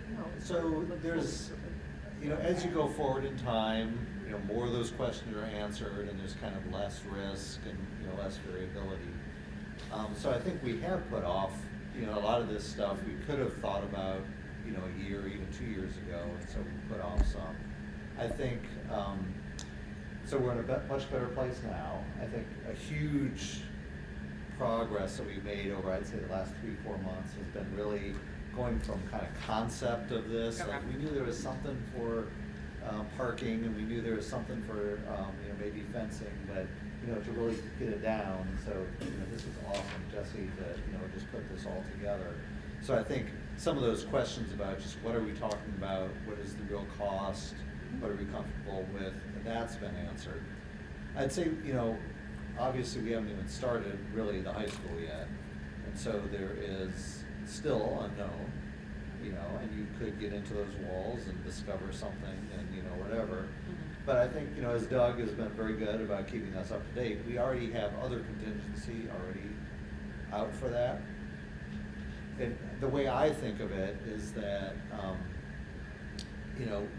because we got good bids and because we had a little money set aside at the beginning, we had some money to play with, if you will, for add-ons.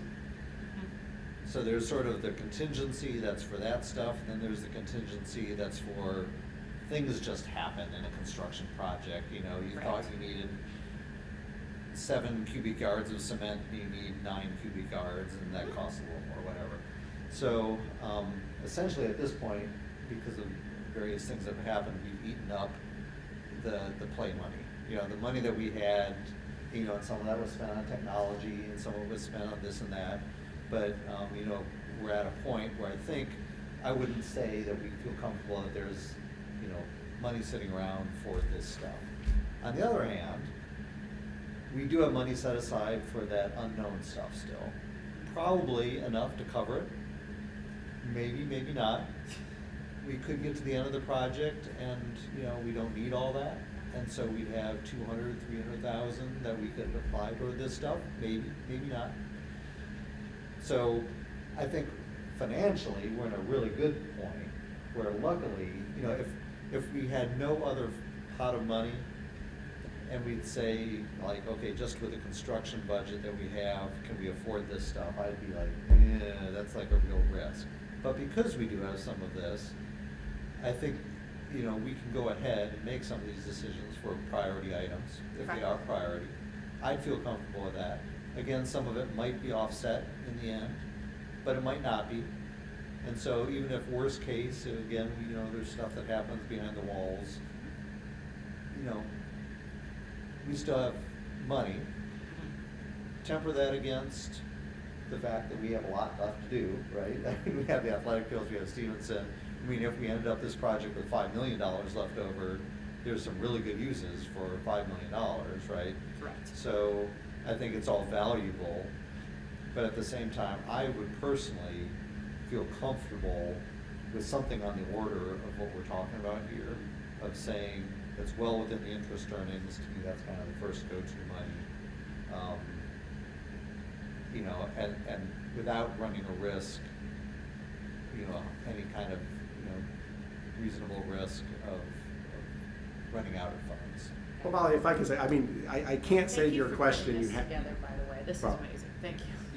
I can't answer your question saying, yes, you have to approve it now. I mean, as much as I'd like to say, but that's just not true. Correct. Let me talk to a little bit about what got to this. You know, I went through a spreadsheet from Doug Addis and his firm, and we had a spreadsheet that I think totaled over $2 million. And because, yeah, I think we all saw that.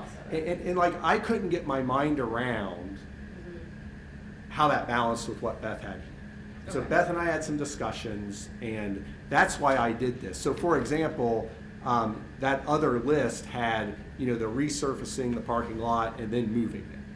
And I'm like, what? But then it added up, and then there were some other things that we aren't going to do. These are things that the board is sort of on and off consistently talked about. So I did this sheet basically to see how it totaled, and I got a little excited when I said, you know, I think it's awesome that there's a strong potential for significant city money to relocate those parking lots. That's huge. I mean, that's a bigger chunk of money than this whole first column.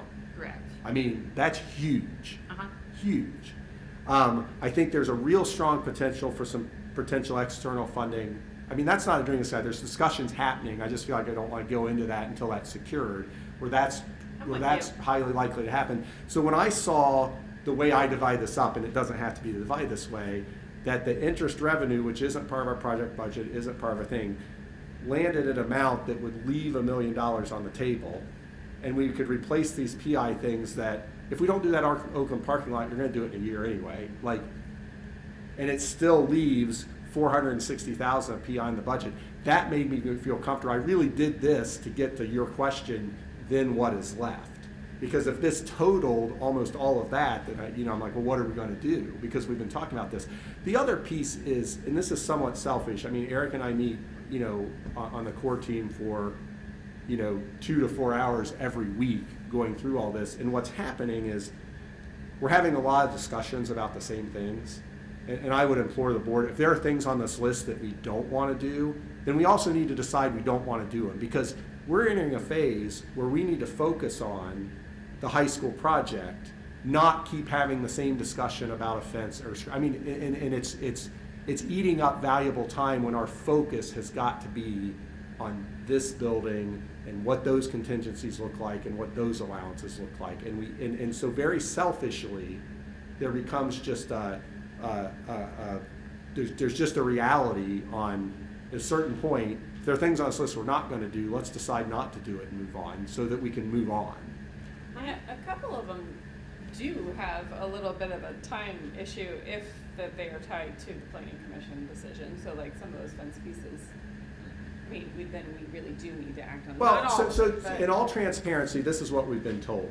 You know, the planning commission could approve something that's not in our budget, and if the board decides not to fund it, we could go back to the planning commission. And I just think then it looks like we're out of a budget that we had never budgeted in the first place. So I like kind of going in August with, and so some of these, I would implore the board next week, let's approve that fencing, and guess what? If we end up not doing fencing, then we didn't spend it.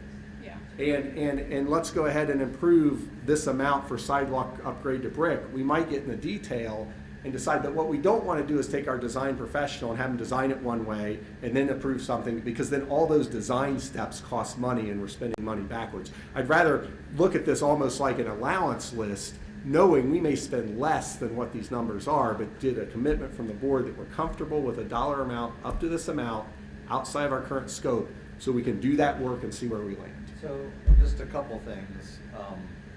One is just to mention that, so we did in the plans committee talk about the funding sources, and I came up with a recommendation that for the things that are not externally funded by the city or by donation, that we would fund them out of the project, the interest earnings, just to keep it all in one place, and not have to deal with the does this go in pot A or B or A or B or D? Just keep it all together there. I would say timing-wise, again, I think we've made remarkable progress over the last 3 or 4 months. Like the stage lighting stuff, the theater, to me, that was like, what kind of 60 scope days is ago, that was needed. nebulous.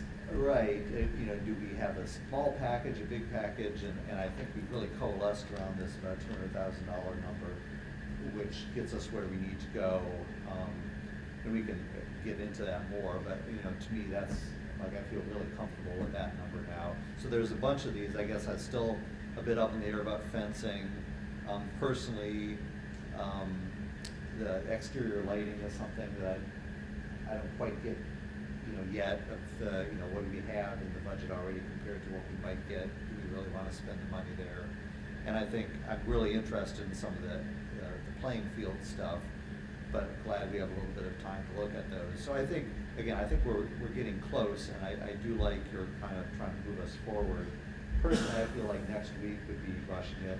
I think, particularly with Kevin, who I don't think we mentioned, but had a family death, and so that's why he couldn't be here today and part of this discussion. But I would want him to be, fully up to speed and be able to get on this.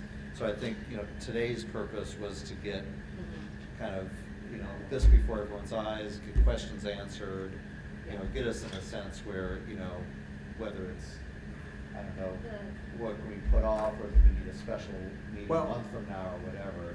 But So- let's. I think that's wise, and this is typically how we work, right? I want stuff done yesterday. Eric wants to process it, and we land in the middle. And so, what I'd like to propose to the board, and this was actually what I wanted to discuss under these items for discussion, is 2 things.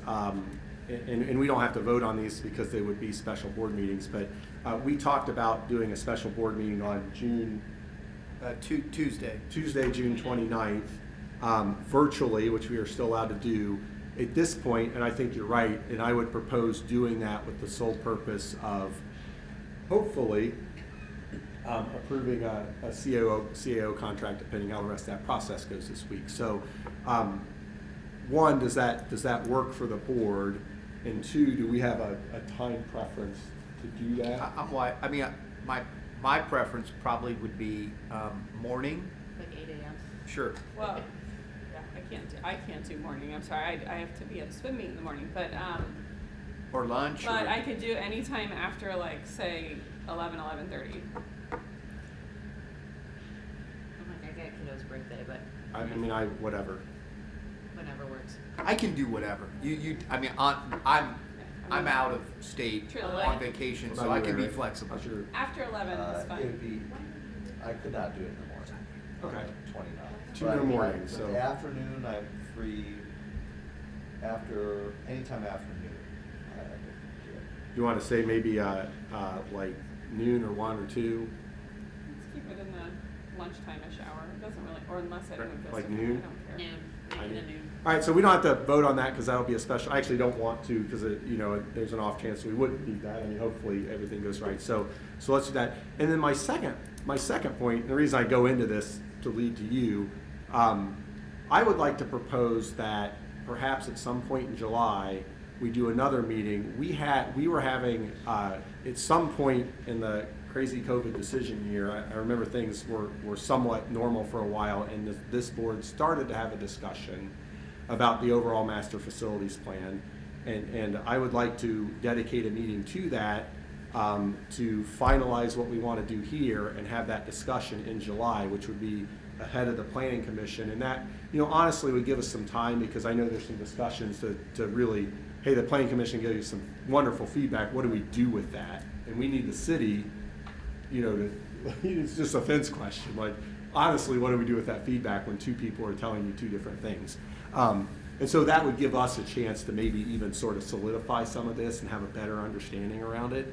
So I would, honestly, for me selfishly, I'm working doing those things. I would prefer just to do a 7 at night meeting there. I really think, this at that point won't take that long, and then we could dedicate maybe an hour and a half to 2 hours to really talk about that master facilities planning, and try not to throw a bunch of other stuff on that agenda. But I don't know if that works with everybody's calendar. Perhaps I'm good anytime after the 12th in July, but I don't know what works for you guys with your. I'm gone 10th through the 17th, but Okay. otherwise. So maybe the week of the 19th. I'm here that week. So let's throw out the 21st. Once again, because we could vote and make that a regular meeting, I'd rather wait and check with Kevin that works. Yeah. And then just call that a special meeting. And then that gives us an opportunity to me not quite be as aggressive on this, but still get it done well in advance of that planning commission, which, once again, Molly, in all honesty, we don't have to. I would really like to. Now, what you said with sitting on teaching and learning policy, OSBA, I got no clue what's going on. Like, and then when you were like, this is how we make decisions, and you were all on finance, so the three of you kind of had the heads up this was coming. Right. And it's not, this is not a criticism at all, but it was probably explained to my face. Right. I'm with you, like, I'm not against any of these, but I'm like, are we here? We are and we aren't, and but then when you explained it like this is an allowance list, like we can, if push comes to shove, because I right now in my own skin, and I will never ever say this one again, looking at that number, I'm like, we're not, I'm gonna be conservative with the money, like I'm not there yet, but the way you said it, because it's not that I'm out of the loop, but I'm out of the loop. No, Right. I That's get it. very Actually, It's when like- he was handing out the papers, that actually dawned on me, without Kevin here, that like we had discussed it in finance, they had core, so like it does, I Talk understand. about teaching and learning things, but like, but the. So this is good. I think you're spot on, Eric, with your feedback. I mean, it won't keep me from trying to push stuff, but I'll listen when I get the But feedback. well, I mean, like, you can try to push stuff, but if I don't know what's going on, you got a vote here that doesn't know what's going on, and I don't think that's necessarily equitable Right. No, for it's the not. team. That's- So that's where I'm kind of like, do we have contingency funds? And if you'd have been in my head, it was a Rolodex of numbers and things, and I'm not comfortable with that. So. Oh, and I could say like I'm very fiscally conservative when it comes to the school's budget, my own also, and I'm not I as would much. say Eric typically is too, from what I could read of him, we do finance stuff, and I have come to, I feel like we need to flesh this out a little bit more. Yeah. I don't feel like this is extravagant, I also feel comfortable that should we land here after more discussion, I feel comfortable with it. But you shouldn't take my word on it. You should have it fully explained and in your head. It's one of those, I get what happened, it just took me a while to process it. And like I said, I'm not against any of this. We're in a different spot than I was aware of, which is not at all a criticism. No, I mean, these are the discussions we need to have. And in all honesty, upon reflection and this feedback, I mean, I think July, is a great time to have that discussion. Everyone can process, there can be questions asked, still gets us ahead of the planning commission. I think that makes a ton of sense. I would say too, I think we tried to cast a wide net. I mean, I think one of our purposes of going through this exercise over the last 3 or 4 months has been, let's try and get everything on the list. We don't want to make a decision on one thing and then like later something else comes up and later something else that we forgot. And I'd say, you know, it's a real tribute to the design process that we went through and the budget that we had to begin with, that, you know, we're not talking about, let's add more equipment to the science room or, Yeah. you know, upgrade. We're in a good IT spot. or whatever, because all that stuff's good. I mean, we're already at like a really high quality. But if there's anything else, like, you know, Yeah, Molly, just- you as a teacher, I Oh, mean, yeah. you know stuff and you Uh-huh. like, okay, do we have this at this school? Like, I'd rather hear from that, and like, if you have anything else of like, here's something that, you know, is this on the consideration? Is this something that we can get a price on? You know, I think any of the board members, you know, now is the time to sort of bring that up. No, and it's good to be proactive. We've covered my issues. I'm okay, I think. We'll figure this out. We are talking about the next week meeting, potentially maybe. Well, I think next week's gonna be CAO and then Always. July to Okay. talk about facilities. Are you comfortable with that? Maybe. Yeah, I'm fine with that. Just tell me, Yeah, no, I'll I'm do totally whatever fine. you want. We all heard that, I right? just, I didn't know what I was gonna do with my July, so I'm so glad you started. I was looking forward to some pool time. Let's roll. Thank you, Mr. Jewett. Thank you. Thank you for the clarification and Well, that's great explanation. discussion. This is exactly, I appreciate that. All right, any other items for Oh, discussion? were we gonna talk more though about, the 5%, the other budget? Sure. Or, I mean, we talked about it a lot, but but basically, were we going to expound upon the idea of whether we want to create an account that set aside any of the, it's not up there anymore, the other amount, or? So we had a little bit of discussion in finance committee, and I know, not for a decision today, but. No, just to raise the issue, to start thinking about it, is just that, like, in my view, that, that extra 5%, which is pretty substantial, it was there for, you know, sort of this idea that we might have an impact from the Grandview Yard development, or that we might be able to use it for other projects down the road, because we know that there are still outstanding things that didn't get fixed with our current facilities. Levy, excuse me, but you have to weigh the fact that it is we're relying on it in our general budget right now also, and so the longer it stays, the longer we plan for it in one place, the more we just rely upon it, you know? As long as it's there, we're gonna spend it, or we're going to use it, you know, to carry over. So if we really want to reserve that for other purposes, does it make sense at this point in time to create an account that sends all or part of it And I to a think reserve? To capture, if I remember right, the discussion that we had, I think we were generally in favor of that. I know I was. Yeah. Of doing some planning, at least, you know, for certain, you know, there's one thing which is like, what happens 5 years from now? You know, could number of kids change and whatever, but we know for sure what happened the last 2 years. I mean, we had that money come in, the 300,000, the 500,000, and we didn't need it, and we didn't spend it, and we didn't have these extra things. So, to me, that is a certain thing that we could say, okay, we had that money come in, let's set it aside. And maybe we can do it, you know, 1 year ahead, or, you know, I'm not sure exactly where I would draw the line, but I know I would be in favor. I think, you know, one driver for me is just, it kind of drives me nuts, you know, when we have these 6 different pots of money, when really we're talking about the same thing, Yeah. which is, you know, the overall capital needs of the district.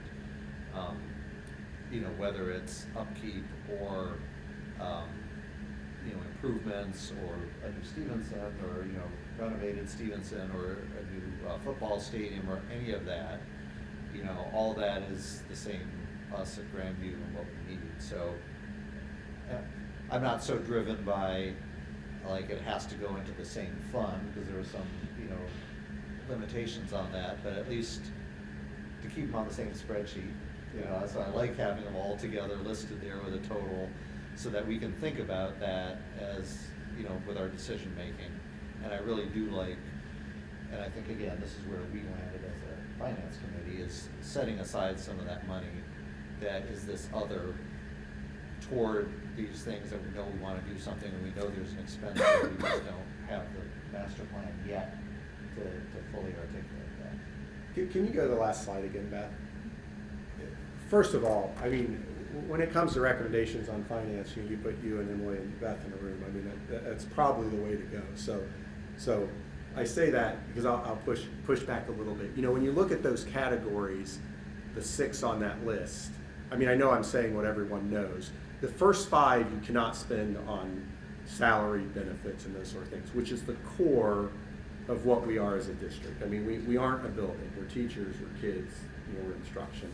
And so there's this little part of me, yet on the flip side of that, you can spend general fund money on anything on the top of that list. You know, if that all didn't exist and we wanted to spend 20 grand on a fence, we could pull it out of general fund and do it. So I don't know necessarily why we restrict ourselves. Like, if there's an option, why not put the money in the least restrictive category? Because I don't think for a board down the road, like, you know, they should have to be living with a category that we sort of created. And then and personally, I know this may surprise some people, I like general fund money not being spent on facilities or permanent improvement. I know you're allowed to, but I like when you ask the taxpayer for general fund money, it's for educational program. When you ask them for PI, it's for maintenance and deferred maintenance, and the way you build buildings with bonds. And I feel like, you know, it is all a little bit of a shell game, but if we hold that general fund money and spend a couple million on a facilities project, you're ultimately going to have to ask for that millage for general fund. Why didn't we just ask for the facilities project as a bond and leave that? And we could debate this all along, and it's all the same millage to the taxpayer. And I mean, the efficiency is what we actually spend, not what category. But there's this part of me that complicates the water and feels like, I mean, I know no one on this board that we're trying to pull something or spend money. So I like general fund really being allocated towards salary and benefits. And so I push back on that notion of holding general fund money for potential capital projects, and that may surprise people coming from me. But Well, it's not.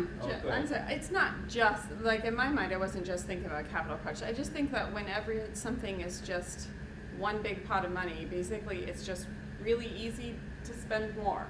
So hey, that's a good idea. Yeah, we can do that because look, we've got the money here. As opposed to putting a check, I think of it as like a 529 plan for your kid. Mm-hmm. Like, you could just save it in your savings account. Like, let's put aside of their tax benefits to a 529. But you could just save it in your savings account for your kid's education. But if you put it in a 529, it's off limits a little bit. And so you're not, there's not.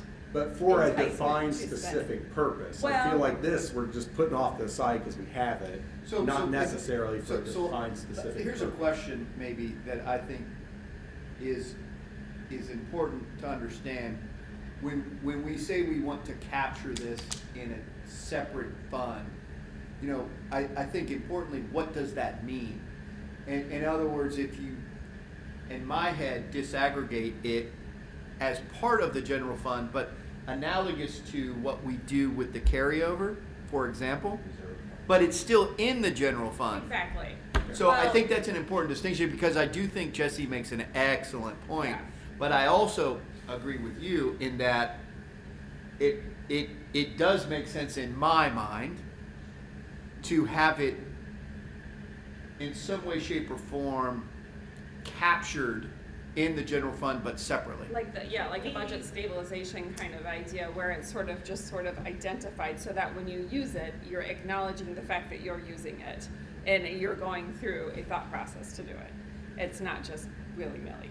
Because I agree, I hear what Jesse's saying. It is like, on the one hand, if we were to go and ask for, way down the road, if we were to ask for a bond levy for athletic facilities, and everyone would say, but you got all that money. Like, what did you do with that? And now you can't spend it. But then vice versa, you ask for an operating levy down the road, and everyone says, but you got all that money. Why did you spend it on facilities? We didn't get to make that decision. So, you know, I see it either way. It's Well, a bit of here's what I think. fungibility. I mean, this is a long drawn discussion. So all I'd say is you know, I think we've got the right minds on the finance committee. And so what I would ask, you know, I feel like, you know, that's just a thought. I would ask that's just in a consideration in the discussion with this finance committee, and I'll support what you guys come out with, because I think, you know, you're really in the weeds on that. But that's just sort of a 10,000-foot view, off the cuff, thinking about this now thought. I'm not digging my heels in on that. I'm not saying by any way. It was just sort of a gut reaction. But I'm not, I mean, at the end of the day, what affects the taxpayer is how we spend money. Yeah. Not all the buckets. But, and so I just, you know, I think it's important that we're all sort of up to date on that. So I think it's a good discussion, and I think there's a little more to have in Finance Committee. And does that seem like an okay place to sort of land I on think this now? so, Jesse, and what I would just add is, I think maybe let the Finance Committee kind of disaggregate the numbers and do a deeper dive into our 5-year forecast and what that impact would be if we pulled those numbers out, because that forecast is still based on older numbers than what the new numbers that we have now. And so I think we can have a little bit more in-depth discussion on how exactly that changes our forecast, and we can talk a little bit more about it. And then in light of our July meeting, where we are going to further discuss some of the master planning options, I think we could even expand on it then as well. Yeah, and I think this is a discussion that continue for a little bit. I want to be careful that we don't overload July and not get to some of the core. But I, it's nothing that we have to decide a second. But I think it needs to be in front of us. I mean, this is a great discussion. I mean, like boring for And what got for the staff, ball? but I mean, this is one of our core. This is one of our main responsibilities of the board is finance. I feel like sometimes we don't spend enough time in these meetings on it. I mean, you guys do it. Just toss out. But like, what got the ball rolling on that conversation to begin with was the fact that we met with Baker Tilly at our last finance meeting, and they gave the updated projections, and there was an increase, and it was saying, listen, we're seeing these increases right now that presently aren't in our forecast. So that's the opportune time to make that kind of change, because it's truly unplanned for money at that point. But yes, so I just wanted you to know what got our mind rolling on that. Because there are a million options for that. So you could even say, here's a bond that's similar to what we did with that other revenue. We will charge less to the taxpayer because we used that extra. I mean, there's a million options. And I think when we get to those big picture discussions, we have typically, as a board in the past, involved more people in those finance discussions than just the board. So there's a lot that I think it would be premature to say, by God, right now we should decide 100%. But I love that this discussion is happening. I think it's healthy, and I think there's a lot more brain power we need to put behind it. So I appreciate all you guys do on the Finance Committee, and I'm not trying to, I'm not trying to say I disagree. It's just a right, thought. and we didn't intend for there to be any sort of final action at this meeting. It was just literally to get the discussion I'm meeting going. tomorrow and make a final decision? No, just kidding. No. All right, good. Any other discussion? 2 hours in and we're still on page 1.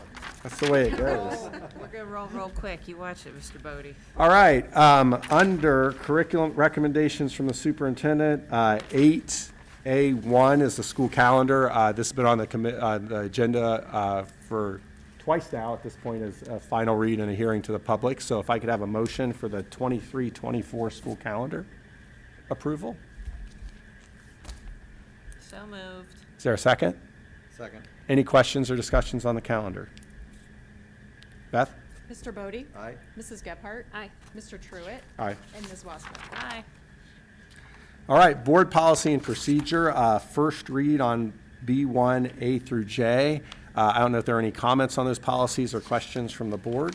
I'm gonna real quick, since I wasn't there, before we get into deferring to Mr. Hinkle on this one. From A through J, can you highlight the ones that are not like language changes recommended by OSBA? I want to say more like clerical. Is there anything on there that's a new to Grandview policy? You follow what I'm saying? Yep. See, I listen. I can. There is one new policy, actually two of everyone. I have it for you.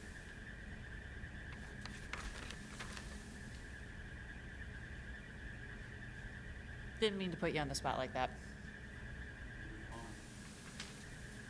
Is that fixed asset Blended one? learning. Blended. IGCK. So that is a new to Grandview policy, so I I think due to COVID, having online academies along with your typical classroom setting and all that, this is the policy that came out in the state of Ohio. But then everything else is either some kind of like either recommended by OSBA, quick language change, that type. Yeah, we even have like 3 or 4 that we're not Okay. going to adopt. Okay. Because we've never had. The final one, DID, was actually one brought to me by the Beth and Jenny. Okay. Just some changes on policy that we need to make, so. And that was something that we ran through the finance committee as well, and it was just increasing the policy language just stays the same, it just increases our capital asset threshold for reporting from, I think it was 500 to 1,000. Yeah. It's not wild. So anything else you want to talk about, or you want us to be adults and read and come back? No, nothing major there. I mean, everything, AC-R was actually put through to Scott Scriven, and they gave us final approval on the language that we adopted there, or recommending to adopt there. Thank you, Mr. Hinkle. Yep. Apologies for being out of town, but not really. Thank you for that. Any questions on any of the first read items? Under business and finance, I asked for a motion on C 1 through 15, comma 18 through 25. We already did 16 and 17. So moved. Is there a second? Second. Questions or discussions on any of those items? I will point out really quick, will not make us very much money, but I'm excited that on here is a contract with Architectural Salvage. So if you go through the school and you see anything that has a blue sticker on it with writing, you can buy that online, and they will salvage that. And then, you know, we're on consignment with those items. So doors, transoms, cabinets in rooms, and those How sorts long of does that things. stay open? What's that? How long will that? You know, I honestly don't know. I think they're going to do like a 2-week period. Will that be published, some kind of like communication out to the community? We did it for everybody at the open house. We certainly can. And then they're going to have a reach, you know, sort of beyond here. So I think they're doing a pretty big advertising campaign. But we could probably. Then include that. in case I want to come by a door, I need to put it in my calendar, for example. So I mean, that's not going to make us very much money, but it's anything we keep from a landfill and give people the opportunity to get, I think is kind of neat. So, any other questions or discussions on those business and finance items? Scott? Mr. Bodie? Aye. Mrs. Gephardt? Aye. Mr. Truitt? Aye. And Ms. Wassman? Aye. Under personnel, I'd call for a motion for D 1 through 2, comma 4 through 20, 4 through 21. That I'd be remiss if that didn't include Dr. Jamie Lester's resignation. She walked out of the room, so she's like, "I'm done." Out there. So Got a new contract, she's good. I have a motion on D 1 through 2, 4 through 21. So moved. Second. Questions or discussions? Beth? Mr. Bodie? Aye. Mrs. Gephardt? Aye. Mr. Truitt? Aye. Ms. Wassman? Aye. Co-curricular activities and extracurricular activities. We have our Ohio High School Athletic Association membership. There's sort of monopolies, so we have a whole lot of options there. And several field trips. If I could have a motion for E 1 through 3, please. So moved. Second. Discussion? Beth? Mr. Bodie? Aye. Mrs. Gephardt? Aye. Mr. Truitt? Aye. And Ms. Wassman? Aye. Anything else, folks? No executive session. Motion for adjournment. So moved. Second. Eric Molly. Eric Molly. All All right. Mrs.